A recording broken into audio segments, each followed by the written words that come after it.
সামান্য কিছু ভুল বোঝাবুঝির কারণে আজকে আমাদের বাড়িতে কাজ হলো না। সকালটা এমন শুরু হলো, জানি না দিনটা কেমন কাটবে।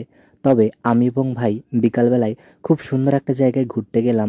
প্রাকৃতিক পরিবেশের মধ্যে এসে আমার এবং ভাইয়ের তো খুব ভালো লাগলো। আজকের বিকালটা খুব সুন্দর কাটলো।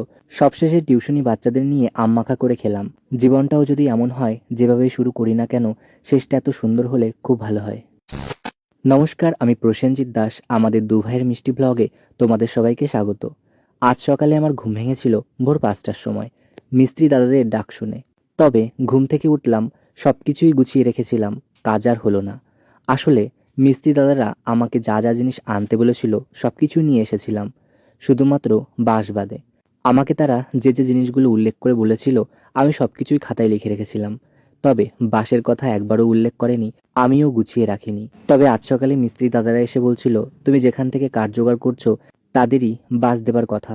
তবে আমি তো তাদের বাঁশের কথা কোনো কিছুই বলিনি। যাই হোক, তারা ভেবেছিল বাঁশ দেবে আর আমাকে বলেনি বলে আমিও গুছিয়ে রাখিনি। একটু ভুল বোঝাবুঝি হয়েছিল, তাই আর কাজটা হলো না। যাই হোক, সকালবেলায় চুপচাপ করে বসে থাকলে তো হবে না। মনটা একটু খারাপ লাগছিল যে আজকে কাজটা হলো না। সব কিছু গুছিয়ে রাখলাম, তাও একটু মন খারাপ লাগাটাও স্বাভাবিক, কারণ সব কিছুই গুছিয়ে রেখেছি। সামান্য একটু ভুলের কারণে যদি কাজ না হয়, খারাপ তো লাগবেই। যাই হোক, আমি টক ডাল রান্না করেছিলাম আর ডিম সেদ্ধ, সেগুলো নিয়েই আমি খেতে বসে পড়েছি। ভাই তো সকালবেলায় ঘুম থেকে উঠে পড়তে গেছিল, তবে পড়তে আসার আগেই আমি রান্না করে নিয়েছিলাম। তারপর আসা মাত্রই খেতে বসে পড়েছি। তারপর আবার বিকালে পড়া আছে, তাই আমি ভাইকে বলছিলাম, পড়াগুলো এখনই মুখস্থ করে নে ভাই, আমিও চুপচাপ করে বসে আছি, তাহলে তোর সুবিধা হবে এবং পড়াগুলো আমি সবগুলো দেখিয়ে দিতে পারবো। তারপর ভাই আমাকে দেখাচ্ছিল নোটগুলো কত সুন্দরভাবে গুছিয়ে লিখেছে। যাই হোক, তারপর আমরা দুপুরবেলায় স্নান ধান করে বিকালের দিকেই ভাই এবং আমি ঘুরতে বেরালাম আমাদের বাড়ির কাছের একটা জায়গায়।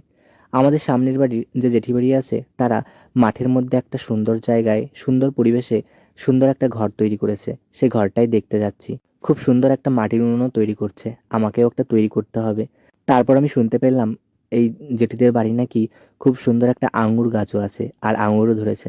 দেখো কত সুন্দর হয়েছে ফলগুলো। আমি সামনে থেকে প্রথমবার আঙ্গুর ফল গাছে ধরা অবস্থায় দেখলাম। মাসিদের বাড়িতেও গাছ আছে, জানি না কবে ফল ধরবে, তবে ফল ধরা অবস্থায় গাছ প্রথমবার দেখলাম।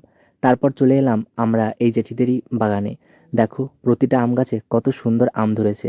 সামনে থেকে চারিপাশে এত সুন্দর সবুজ পরিবেশ, আর গাছে আম।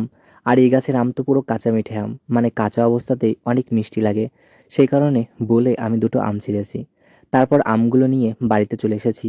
আসা মাত্রই দেখলাম সবাই পড়তেও চলে এসেছে, তাই ওদেরকে বললাম, এই দুটো কাঁচা মিঠে আম তোরা যদি খাস তাহলে মাখা। ওরাও খুব সুন্দর করে কাঁচা মিঠে আম লেবু পাতা, লঙ্কা, লবণ সব কিছু দিয়ে মাখিয়েছে। পড়ার বেশ কিছুক্ষণ আগেই এসেছিল, সেই কারণে সেই সময়টুকুতে ওরা আম মাখা করলো।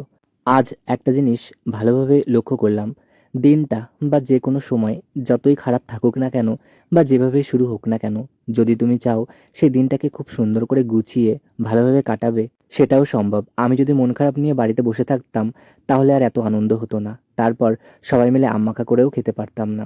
আমার সব থেকে ভালো সময় কাটে এই ছাত্রদের সঙ্গে। সবাই মিলে আম মাখা খাচ্ছিলাম একদম কাড়াকাড়ি করে, বেশ ভালো লাগছিল খেতে।